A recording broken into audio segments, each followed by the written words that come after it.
This news update is brought to you by...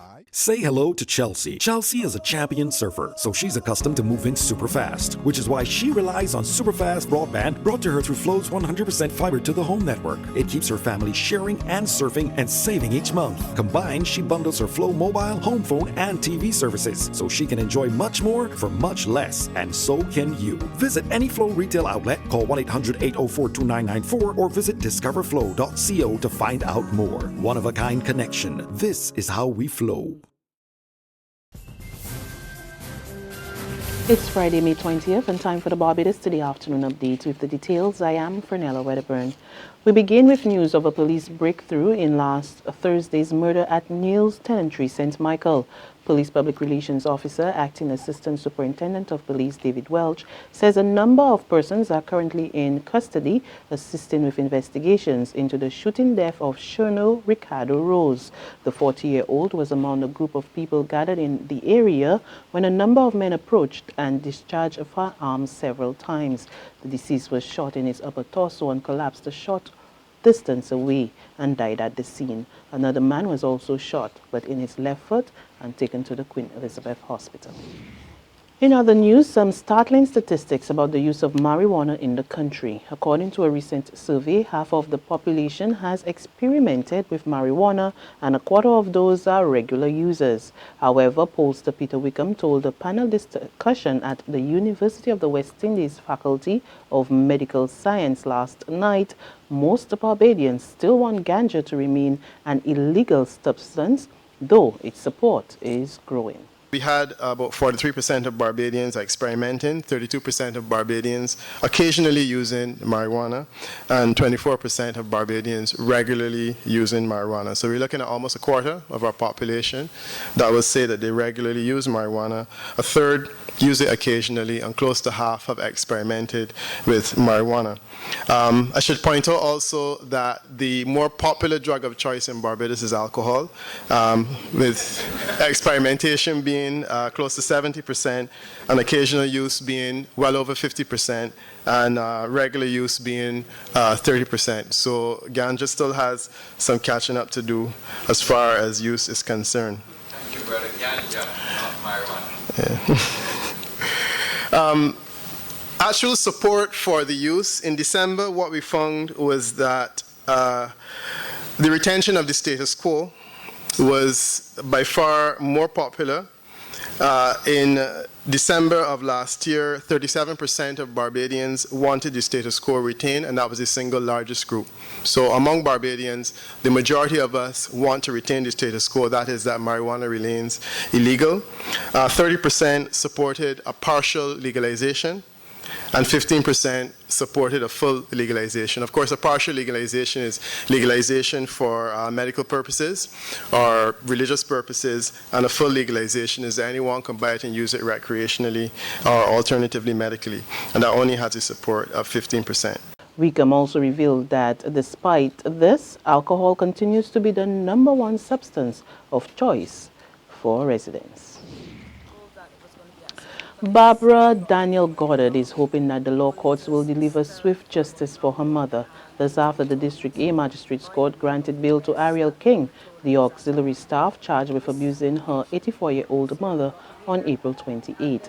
Daniel Goddard, who was upset over King's bail, tells Barbados Today she is hoping for a better outcome when the case resumes on Monday.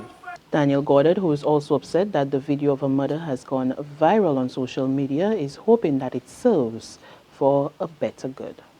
If it means that the legislation that we have in Barbados regarding the elderly actually gets drawn up faster and put out there, great.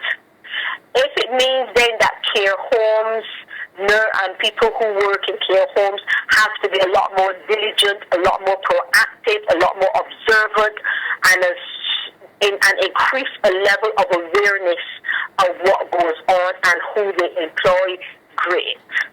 So in a way, it draws to attention and it brings it into the open, the type of things that have been going on that have made under the surface. It brings it to the surface, it makes it there, it puts it out in the public domain, but also it gives who are hesitant, who are scared, who are unsure, who are feeling hard done by, who are feeling disadvantaged, who are feeling vulnerable. It gives them now a sense that, hold on a minute, I can actually take a step and move and take an action. International business and financial services officials are warning of a possible slowdown in new activity within the sector as a result of the Panama Papers leak. Director of Cedale Bank and Trust, Ben Arundel, says the leak of millions of files from law firm and corporate service provider Mossack Fonseca has brought issues of security and confidentiality into the spotlight. There's regional and international news after this short break. Secure your future, be financially strong. Since 1983, we have been there for you. A smart range of products, great tax benefits. We're the solution to your hopes and your dreams. The Barbados Workers Union Cooperative Credit Union. The Barbados Workers Union Cooperative Credit Union. Humble beginnings to smart loans, smart savings. Save smart and borrow smarter. That's the move for me. Stability, prosperity. We're the solution to your hopes and your dreams. The Barbados Workers Union Cooperative Credit Union. The Barbados Workers Union Cooperative Credit Union. In news from the region, St. Lucians will head to the polls in 17 days. In an address to the nation last night, Prime Minister Dr. Kenny Anthony announced that general election will be held on June 6. Nomination day will be held on May 27. In a post on social media, leader of the main opposition United Workers' Party, Alan Shastney, welcomed the election date but said he will address the issue officially sometime today. Last general election, Anthony's ruling St. Lucia Labour Party won 11 of the 17 seats at stake, with the remainder going to the UWP. In more news from the region, Venezuela's Supreme Court rules that last week's state of emergency decree by President Nicolas Maduro is constitutional. The decree gives the president extra powers to deal with Venezuela's economic crisis, including the right to impose tougher security measures. The opposition-controlled parliament rejected the decree on Tuesday, but the Supreme Court, which rarely rules against the government, said the decree was justifiable. The state of emergency will last for 60 days. And on the international scene, the Zika virus strain linked to surging cases of birth defects in Latin America has been found in Africa for the first time. That's according to the World Health Organization, which says the strain circulating in Cape Verde had been shown to be the same as the one behind an explosion of cases in the Americas. Meantime, the agency has declared urban yellow fever outbreaks in Angola and the Democratic Republic of Congo. US's Director of Health Emergencies, Bruce Aliward, said there has been 300 reported deaths and 2,400 cases or suspected cases in just 4 months. Urban yellow fever is a particularly dangerous and concerning situation because of both the potential for explosive spread in urban settings with high mortality and also the risk for international spread as well as national spread from urban centers into areas with high population susceptibility to the disease.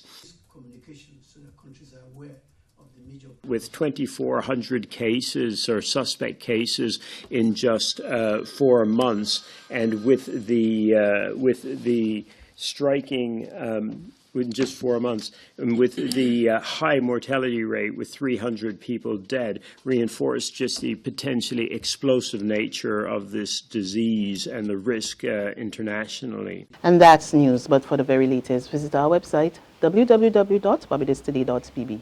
Also, subscribe to our e-paper, email updates, and of course, like us on Facebook. You can also catch us on Izumi Media in bus terminals or screenplay at supermarkets and gas stations near you, as well as Channel 99 on Flow TV and Mix 96.9 FM. Do have a fabulous Friday. I'm Fernella Wedderburn. See you later.